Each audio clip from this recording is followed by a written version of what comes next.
იპოვეთ მე-ის ყველა იმ მნიშვნელობათა სიმრავლე, რომელთაგან თითოეულისთვის mx კვადრატს მინუს 6x პლუს m-2 უდრის 0-ს კვადრატულ განტოლებას აქვს სხვადასხვა ნიშნის ორი განსხვავებული ფესვი. ეს არის მე-19 დავალება და ეხება კვადრატულ განტოლებას, ის შეიცავს პარამეტრს.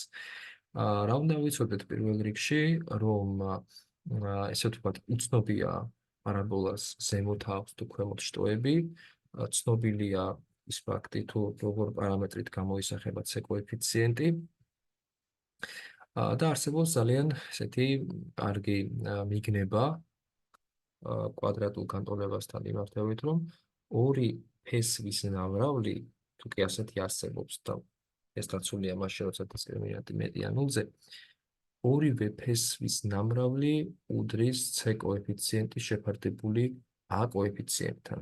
c ცნობილია, ეს არის m-2, ხოლო a კოეფიციენტი არის m-ის ტოლი. მარტივი უტოლობის თანახმად, აქ შეგვიძლია მრავალი ხერხი გამოვიყენოთ, მე მაგალითად ინტერვალთა მეთოდი გამოვიყენე, რომ m-2 შეფარდებული m-თან ნაკლებია 0-ზე, m მხოლოდ და მხოლოდ ეკუთვნის შვალეთს 0-დან 2-მდე.